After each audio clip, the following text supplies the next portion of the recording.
अस्सलामु अलैकुम वरहमतुल्लाहि वबरकातुहू। चलिए आज मैं आप लोगों को एक बहुत ही खूबसूरत सा वाक़या सुनाता हूँ। ये वाक़या सुनाने का मकसद आप लोगों को एक बहुत ही कीमती और अहम बात बतानी है ताकि हम सब लोग उस पर अमल कर सकें। पुराने ज़माने का ये वाक़या किताबों के अंदर लिखा है कि एक साहिब ने अपने बहुत ही खूबसूरत घर की तामीर कराई और उसने कुछ रोशनदान भी उस घर के अंदर निकलवाई। जब घर बनकर के तैयार हो गया तो एक अल्लाह वालों को उसने अपने घर बुलाया, उनको दावत दी। तो उन बुज़ुर्ग ने उस मकान मालिक से पूछा कि आपने रोशनदान क्यों निकलवाए हैं? तो उस घर के मालिक ने कहा कि मैंने ये रोशनदान इसलिए निकलवाए हैं ताकि इनसे घर के अंदर रोशनी आ सके, सूरज की रोशनी आ सके, हवा आ सके।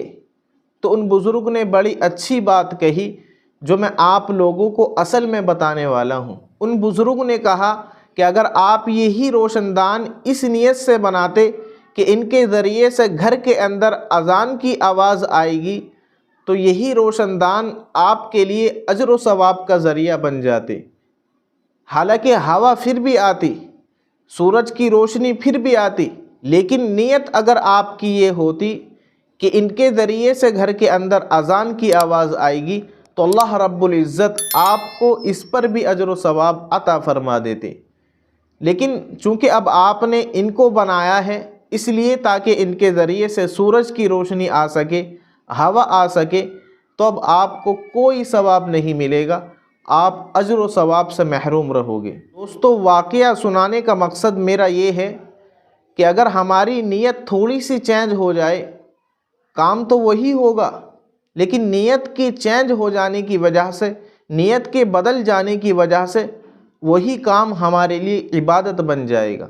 आप घड़ी पहनते हो, इसमें अगर आपकी नीयत ये है कि मैं वक्त की पाबंदी करूँगा, कोई भी नमाज मुझसे मिस नहीं होगी, मैं हर काम को वक्त पर अदा करूँगा, कोई भी नमाज मुझसे क़ज़ा नहीं होगी, कोई भी नमाज मुझसे नहीं छूटेगी, तो यही घड़ी पहनना आपके लिए सवाब का ज़रिया बन जाएगा।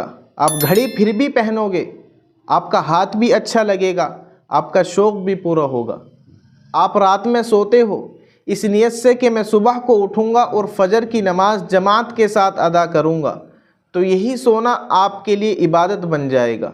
नबी करीम सल्लल्लाहु अलैहि वसल्लम का इरशाद है कि जो शख्स इशा की नमाज जमात के साथ अदा करता है और फ़जर की नमाज जमात के साथ अदा करता है तो पूरी रात इबादत की हालत में होता है।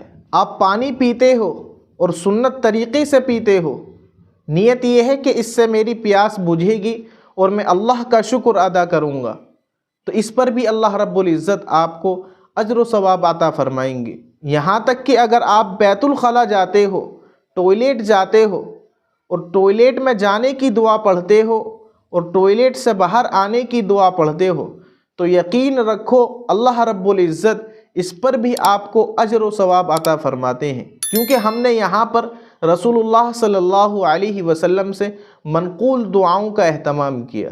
तो इसीलिए ये छोटे छोटे काम सिर्फ़ नीयत के चेंज हो जाने की वजह से हमारे लिए अजर व सवाब का ज़रिया बन जाते हैं। इसीलिए कहा जाता है कि सुन्नतों की पाबंदी और हर काम को बिस्मिल्लाह पढ़ करके किया जाए, हर काम को दीन से जोड़ दिया जाए। हमारे घरों में मेहमान आते हैं, सफाई सुथराई एक तो इस वजह से होती है कि भाई मेहमान आ रहे हैं, वो घर की हालत देखेंगे तो क्या कहेंगे, और एक सफाई सुथराई इसलिए हो रही है कि अल्लाह के नबी का इरशाद है कि मेहमानों का इकराम किया जाए, मेहमानों को अच्छी जगह पर बिठाया जाए, मेहमानों की अच्छी तरह खातिर तवाज़ु की जाए, तो फिर यही सफाई सुथराई हमारे लिए अजर व सवाब का ज़रिया बन जाएगी। तो उन बुज़ुर्ग ने कहा कि अगर आप ये रोशनदान इस नीयत से बनाते कि इनके ज़रिए से घर के अंदर अज़ान की आवाज़ आएगी, तो रोशनदान से हवा तो आती, सूरज की रोशनी भी आती, सब कुछ होता, लेकिन आपकी नीयत के बदल जाने की वजह से, नीयत के चेंज हो जाने की वजह से आपको उस पर अल्लाह रब्बुल इज़्ज़त अजर व सवाब अता फ़रमाते। तो इसीलिए इस वाक़ये को सुनने के बाद हम सब लोग अपने हर काम को अजर व सवाब की नीयत से करेंगे। मुझे उम्मीद है कि मेरी बात आपको समझ आ गई होगी। अस्सलामु अलैकुम वरहमतुल्लाहि वबरकातुहू।